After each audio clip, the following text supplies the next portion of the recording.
Y ahora vamos a hablar de medio ambiente, que también es una temática que se ha levantado en estos días y queremos conocer cuál es el trabajo y la opinión también de profesionales de nuestra universidad. Está Oscar Link, profesor titulado del Departamento de Ingeniería de la Universidad de Concepción con nosotros. Oscar, bienvenido.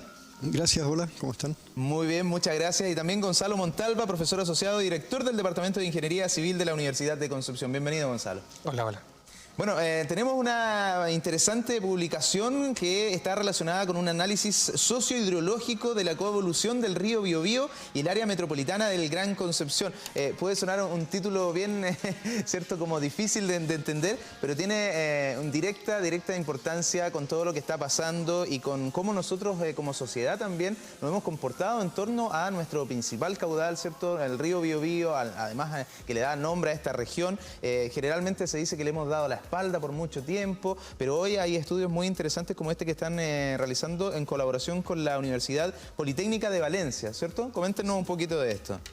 Sí, bueno, el estudio consistió básicamente en hacer una reconstrucción en una escala de tiempo bastante larga con relación a lo que estamos acostumbrados, para ver cómo entonces ha ido evolucionando el río Biobío. Originalmente, por ejemplo, estaba conectado con el río Andalién, ¿ya? Y analizar en paralelo también cómo ha ido evolucionando un poco la forma de la ciudad, ¿ya? Desde que se fundó en Penco, luego se traslada a Concepción y empieza a crecer esta cuadrícula urbana, cambiando entonces la exposición básicamente a esta amenaza que representan las inundaciones. Bueno, es un trabajo que desarrollaron en conjunto, como decía, con la Universidad Politécnica de Valencia. Coméntanos, Gonzalo, la importancia de esto, tomando en cuenta lo que está ocurriendo hoy también en nuestro país. No podemos dejar de mencionar todo este movimiento social en donde la temática medioambiental también se ha posicionado como algo que le interesa mucho a la gente. Efectivamente, incursionar en estos estudios, conocer la historia de nuestra ciudad, de cómo se fue formando los sedimentos que están debajo de la ciudad, nos permite prepararnos para lo que viene hacia el futuro, especialmente pensando en obras de infraestructura crítica que prevengan los daños a la población producto de inundaciones, terremotos u otras amenazas naturales. Sí, a veces se habla de la desconexión que existe entre la clase política y la gente, ¿cierto? Que no es la misma sintonía, eso se puede ver reflejado en las demandas, pero a mí me da la sensación, no sé qué opinan ustedes, que también hay una desconexión en torno a esas decisiones y a lo que la academia ha planteado por mucho tiempo, porque esta no es una materia nueva, ¿cierto? Este es un estudio que, si bien se hizo ahora, tiene mucho antecedente en otras cosas que ustedes han hecho, que otros profesionales también han hablado, y sabemos todos los desastres a los cuales nos vemos enfrentados como país, como sociedad. Entonces, ¿por qué siempre estamos como a las chilenas y los antecedentes están sobre la mesa y son conocidos y presentados muchas veces a quienes dirigen el país? Sí, bueno, lamentablemente es verdad lo que tú señalas. Hay bastante desconexión. Creo yo que en ese sentido nuestra institucionalidad queda un poquito corta respecto de las necesidades y sobre todo de la evolución de las demandas que nos van imponiendo efectos como el del cambio climático, como el crecimiento de las ciudades también, que van ocupando ciertos terrenos que pueden ser más vulnerables, etcétera. Pero de hecho en el tema de inundaciones, por ejemplo, si uno mira hoy día cómo funcionan los organismos relacionados con las emergencias, es imposible visualizar una estructura lógica, ¿cierto?, donde hayan jerarquías, donde hayan planes de contingencia bien pensados, sistemáticos, instancias para irlos revisando y mejorando también. Siempre tenemos como tónica en este tipo de problemáticas una actitud súper reactiva, ¿ya? Y eso es nefasto porque la actitud reactiva no permite prevenir de manera efectiva daños materiales grandes y menos tampoco la pérdida de vida humana. Oye, Oscar, y la participación de la gente, el que hoy existan coordinadoras medioambientales, que haya grupos ambientalistas que están también pendientes de estas temáticas, ¿cómo ayuda también para que efectivamente las decisiones que se adopten sean un poco las que ustedes estaban orientando o las que la gente también requiere en sus territorios? Sí, mira, nosotros hemos aprendido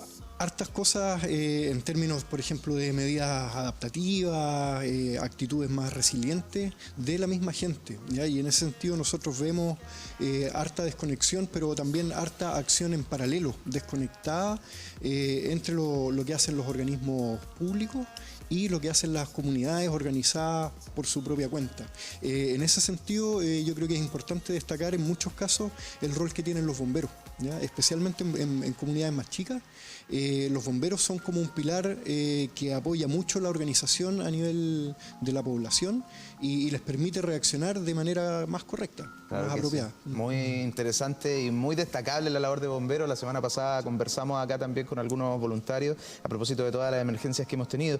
Volvamos al proyecto, ¿cierto? A este artículo, porque se analizan antecedentes geológicos tales como, por ejemplo, la gran explosión del volcán Antuco, que puso a disposición las arenas que se encuentran bajo la ciudad de Concepción. Eso es un antecedente. También los caudales del Biobío y el nivel del mar, hallazgos arqueológicos y dataciones de los primeros sitios poblados en el área metropolitana de Concepción. Bueno, hay mucha información acá que se contrasta con temas históricos, con mapas de la ciudad, mapas antiguos. ¿Cómo fue todo ese proceso de recopilar datos, de irlos contrastando y de poder presentar también esto que ya fue publicado o va a ser publicado en una revista? Ya está publicado. Ya está publicado. Bueno, ¿cómo ha sido toda esta investigación? Me imagino harto tiempo también, Gonzalo. Sí, además mucha gente, un trabajo de juntar hartas partes de distintas expertices. Ha sido muy interesante y yo creo que una de las cosas relevantes de este artículo es justamente que se llega al mismo resultado por distintas fuentes, desde distintos aspectos. ¿Qué pasa con la sequía en nuestro país? Porque hablamos y gozamos de este río Biobío, del río Andalién y de otras cuencas en la región. Incluso hay proyectos que quieren llevar agua desde nuestra zona hacia otros lugares de Chile. Pero ¿qué hay de aquello, de la escasez hídrica de la que tanto se habla? Pero parece que de la de poco se está haciendo o poco nos estamos preocupando porque con todo lo que está pasando hoy, eso a lo mejor ocupa otros lugares más abajo dentro de las prioridades. Bueno, sin duda, yo creo que el estallido social que tenemos en estos días indudablemente tiene una prioridad muy diferente de estos otros temas. Sin embargo, son temas que igual preocupan y hasta antes del par de semanas que llevamos, ¿cierto? Con los movimientos sociales en la calle, la sequía era el gran tema y muy asociado también a la COP.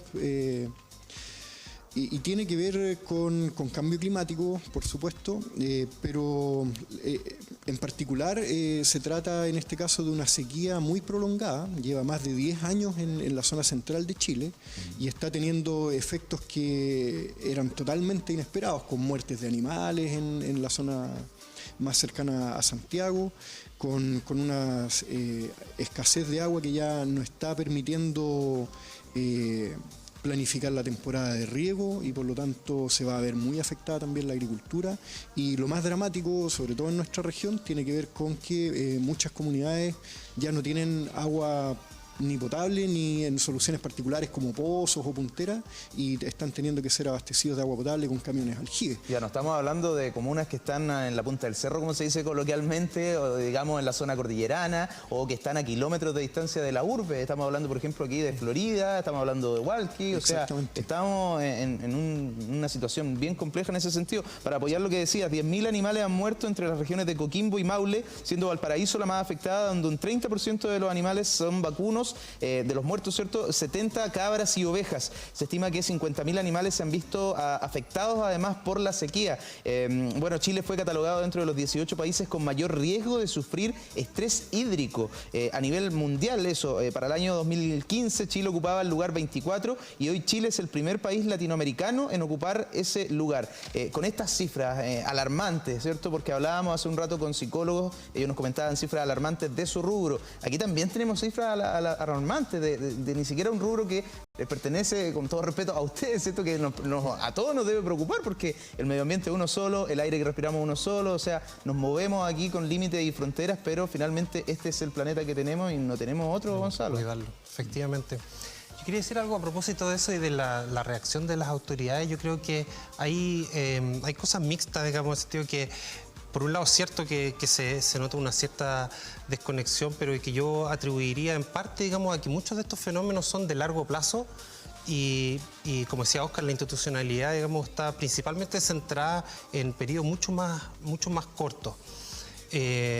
Y sin embargo sí hay iniciativas, de hecho en el mismo departamento nuestro tenemos proyectos colaborativos con ministerios como el de transporte, como el de obras públicas, que justamente apuntan a ir integrando este conocimiento que se desarrolla en la academia a el manual de carreteras con el que se diseñan muchas de las obras como puentes y carreteras de Chile. Pero sin duda hace falta, digamos, más integración de la academia en el quehacer público, pero creo que hay esfuerzos que vale la pena también destacar. Y en el tema específico de la sequía, porque el 72% de la superficie de Chile sufre de sequía en algún grado. 156 de las 345 comunas del país presentan riesgo de desertificación, amenaza que podría afectar a más de 6 millones de habitantes. Estamos hablando del 38% de la población. Aquí, ¿qué debería ser lo específico? ¿Cómo podemos trabajar en ese sentido para resolver esta problemática que, si bien es cierto, va por un carril a lo mejor distinto, insisto, al de las demandas con pensiones, con medidas que son urgentes, pero aquí también hay medidas que son importantes, ¿cierto? Podemos hacer esa distinción. Entonces, ¿cómo podemos avanzar también en ese sentido? ¿En alguna medida concreta, algo efectivo que deba hacer Chile? Bueno, es difícil ilustrar una solución a un problema tan complejo en simple, pero ciertamente hay elementos que son claves. Por ejemplo, una planificación territorial con una mirada integradora, con una mirada que considere las unidades geográficas como las cuencas, por ejemplo, dentro de toda esta serie de medidas, ¿cierto?, que van a venir a regular un poquitito el crecimiento de poblaciones en ciertos lugares, favorecerlo en otras, aprovechar todos los recursos hídricos. Chile, si bien tiene sectores muy secos en la parte norte, también es verdad que tiene abundancia de agua en las cuencas del sur, ¿ya? Por lo tanto, una integración, así como se habla de integración energética, una integración en términos de los recursos hídricos, debiera ser una cosa que se debiese entender, creo yo, más bien favorable. Por supuesto que esto requiere ser bien pensado, ¿ya? No se trata aquí de quitarles a unos para darle a otros y desvestir un santo para vestir otro, pero los recursos, creo yo que en términos generales, si uno mira el país como una sola unidad, están disponibles, ¿ya? Y la pregunta que hay que hacerse entonces es cómo lograr utilizarlo para que esto dé una solución que deje a todos los usuarios conformes. Actualmente esa planificación urbana no es tal. Hoy en Chile rellenamos humedales, si hay que desviar ríos, lo desviamos su cauce, ¿cierto? Y aprovechamos el terreno. Hoy eso es efectivo. Es un problema. Existe planificación territorial, por supuesto, en algún grado. Uno de los instrumentos más nombrados son los planes reguladores. Sin embargo, la mirada que hace un plan regulador del territorio está muy centrada en lo económico, muy centrada en los usos productivos, ¿ya? Y desconoce un poquitito estos otros aspectos como las amenazas naturales. Se hacen mapas de amenazas, de hecho, pero sin entrar en mayores acciones vinculadas a la presencia de esas amenazas. Claro. Hablando de amenazas, bueno, está lo de la sequía, lo de las inundaciones, en contraparte de la sequía, ¿cierto? Uno piensa, bueno, estamos en escasez hídrica, por lo tanto nunca más va a haber inundaciones, pero hemos tenido episodios también que son históricos acá. ¿Eso podría seguir ocurriendo a pesar de que estamos con escasez hídrica? Claro que sí, claro que sí. De hecho, durante la sequía han habido inundaciones inclusive mayores, digamos, o de mayor intensidad que en periodos de no sequía. ¿Y por qué razón eso, Gonzalo? La verdad es que no hay una relación directa entre inundaciones y sequía. Son eventos independientes y por lo tanto querer relacionar, digamos, la sequía con menos inundaciones no sería correcto. Ahora, cuando hablamos de este artículo que está en esta revista internacional, ¿cierto?, que tiene relación con el trabajo geológico, paleo-hidrogeomorfológico de nuestras cuencas entre la Universidad de Concepción y la colaboración de la Universidad Politécnica de Valencia, ¿esto ustedes lo hacen y también se lo presentan a la autoridad? ¿Esto podría ser la base, por ejemplo, para políticas públicas acá en nuestra región o en Chile, Oscar? Sí, de todas maneras. Ya, ese también es parte de nuestra motivación cuando hacemos estos estudios más científicos. Es poder terminar con instrumentos más concretos para apoyar, por un lado, la gestión o también muchas veces las normativas de diseño, etcétera, ¿ya? Entonces, si bien el artículo propiamente tal del que estamos hablando está escrito en una forma y con un contenido que es muy de ciencia dura, digamos, técnico totalmente, nosotros también como parte de nuestro trabajo cotidiano hacemos la bajada para que esto pueda ser inserto dentro de políticas públicas, lo traspasamos también a los contenidos de nuestras clases de pre y de posgrado. Esto va irradiando, por supuesto, la investigación forma la base finalmente de conocimiento que permite ir avanzando en todos los ámbitos de la academia y también de la sociedad. Claro que sí, a mí no deja de llamarme la atención cómo se han ido sumando demanda a todo este movimiento que parte por temas de transporte, por pensiones, ¿cierto?, por sueldos mínimos, en general, parte primero por esa área, pero hoy vemos que es totalmente transversal el movimiento, ¿cierto? Todos tenemos algo que decir, aquí nadie está como espectador, algunos no les simpatizará lo que está pasando y otros, en su justa razón, están pidiendo cambios desde lo cotidiano hasta temas más estructurales. Pero a mí, a lo que iba, no me deja llamar la atención que haya consignas relacionadas al medio ambiente hoy como algo prioritario. Coordinadoras, por ejemplo, en Talcahuano, la coordinadora Chorera, todo lo que tiene que ver con la bahía, ¿cierto?, de nuestra zona y los proyectos, lo que ha pasado en Coronel con las termoeléctricas también, lo que pasa con proyectos en el Alto Biobío, las represas y todo eso. Entonces, el tema medioambiental hoy ocupa un lugar preponderante. Yo no sé si siempre fue así, Gonzalo, o ahora es la contingencia, es también la urgencia de la crisis que estamos viviendo la que ha podido ir subiendo estos escalones y tenerlo ahí como algo que es necesario y es también, digamos, urgente de cambiar. Yo pienso que ha ido creciendo el interés y la preocupación de la ciudadanía por los temas medioambientales, justamente porque se han ido notando efectos que son cada vez más evidentes, digamos, sobre la población. Y lo otro es que hay evidencia, digamos, de que hay mucha ligazón entre la preocupación medioambiental y los temas sociales justamente que está reclamando la ciudadanía en estas últimas semanas. Y de lo que tenemos acá, ¿qué es como lo más urgente relacionado a los ríos, por ejemplo, Oscar? Yo sé que es difícil a veces poner en un lugar u otra alguna preocupación, pero lo que pasa con el río muchas veces hacia la zona cordillerana es desconocido para los ojos de la mayoría de las personas, ¿cierto? Nosotros no sabemos todos los desvíos que hay, todo lo que tiene que ver con el mismo código de agua, la regulación que ahí se debería hacer es mucho más compleja porque no hay fiscalizadores que den abasto, entonces es un tema bien difícil el de ver cómo se está robando el agua de este tremendo río que tenemos acá en la zona. Sí, de todas maneras, yo creo que algo en lo que Chile tiene que avanzar con urgencia, con rapidez, tiene que ver con el monitoreo, ¿ya? Y el monitoreo implica instalar muchas estaciones de medición adicionales a las pocas que hay.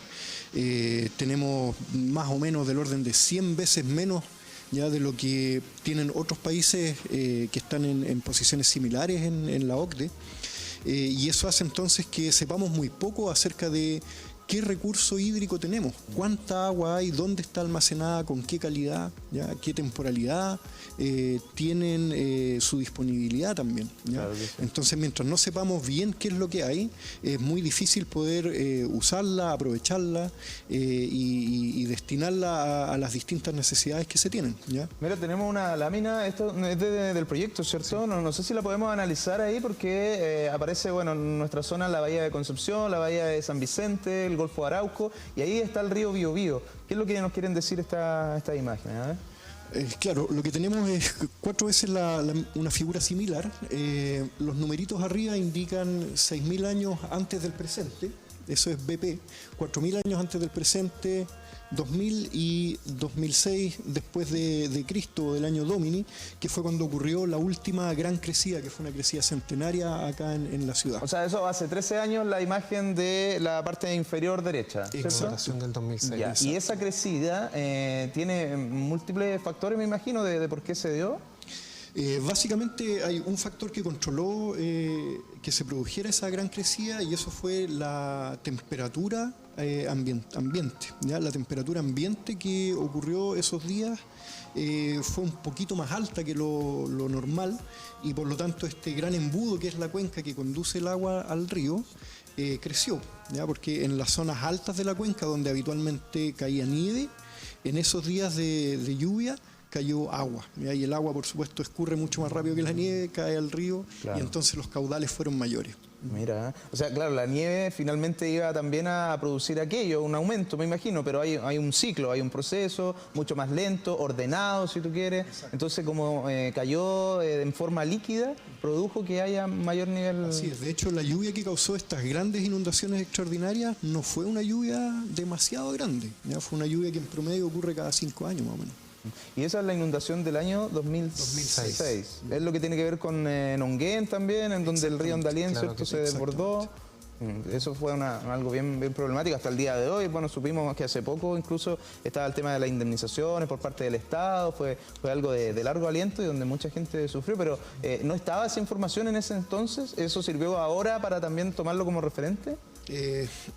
Sí y no, ¿ya? O sea, sin ir más lejos, si recordamos hace un par de meses, en junio de este mismo año, se volvió a desbordar el estero Nonguén y hubo casas en la orilla del estero que tuvieron agua en más de 50 centímetros de profundidad, ¿ya? Es decir, esto ha ocurrido siempre, sigue ocurriendo con más o menos severidad. De hecho, la crecida que tuvimos el 2006 fue muy grande, pero crecidas que son similares en los daños que provocan, en la magnitud que tienen, las estamos teniendo igual. Bueno, un tema súper relevante, un tema para analizar, que se une, insistimos, con todo lo que está pasando el día de hoy con esta demanda. No me acuerdo el letrero específico, ya lo había comentado en otra conversación, pero esto de que no tenemos agua potable, pero sin embargo hay para un palto, a propósito de todo lo de Petorca. Entonces, es un tema que yo no sé si todas las personas lo han dimensionado cuando escuchábamos que iba a haber una guerra mundial por el agua, de que nuestro país también iba a ser uno de los principales afectados. O sea, es algo que está pasando hoy. Es un tema súper prioritario, lo del vital elemento, ¿cierto? Es un cliché, pero sin agua no podemos vivir. O sea, deberíamos empezar a preocuparnos y a ocuparnos también el día de hoy, Gonzalo, ¿cierto? Sí, es algo que condiciona la vida de los seres humanos, digamos. O sea, sin agua, como dices tú, no hay vida, digamos, y eso involucra muchas cosas, ¿eh? O sea, justamente como decía Óscar, digamos, tratar de programar cómo se desarrollan nuestras ciudades, cómo se distribuye la sociedad, la población, la infraestructura crítica, como puentes y carreteras, dónde nos vamos a abastecer de agua o no. O sea, todas esas son cosas que deberíamos analizar desde una perspectiva multicriterio, digamos, o sea, claro, que tome en cuenta no solamente si va a haber o no agua, sino que si va a haber o no inundaciones, si los terremotos van a causar más o menos daño en esas zonas, si las erupciones volcánicas potenciales van a llegar o no a esas zonas, si vamos a tener efectos asociados a otros desastres naturales. Esto es una perspectiva multirriesgo, digamos, multiamenaza, es algo que en un país como el nuestro, digamos, es vital. Sí, nosotros transmitimos hace poco una serie de charlas en donde tú estabas incluso exponiendo y dabas cuenta de algunos consejos que puede tomar la gente y donde puede contribuir también a esta preocupación. ¿Eso es efectivo si es que nosotros con esas pequeñas medidas las empezamos a adoptar, empezamos a tomar duchas más breves, el vaso de agua, ¿cierto?, el cepillarse los dientes? ¿Eso ayuda de una u otra manera? Porque uno piensa, ¿y qué pasa con las grandes mineras? ¿Y qué pasa con la industria? Y siempre hay contraparte de lo que uno defiende como una solución. ¿Efectivamente sirve de algo aquello? Yo pienso que sí, que tener conciencia, digamos, es algo muy importante, digamos, y eso parte justamente desde la actitud de cada uno de nosotros. Así que, sí, de todas formas. A tomar entonces esas medidas. Les queremos agradecer, Gonzalo Montalva y Oscar Link, por habernos acompañado, y el saludo también a los profesionales de la Facultad de Ingeniería de la Universidad de Concepción, y felicidades además por esta publicación, este artículo que nos hace reflexionar y que ojalá las autoridades también lo tomen en cuenta para las políticas públicas. Muchas gracias. Muchas gracias a ustedes por la invitación. Bueno, que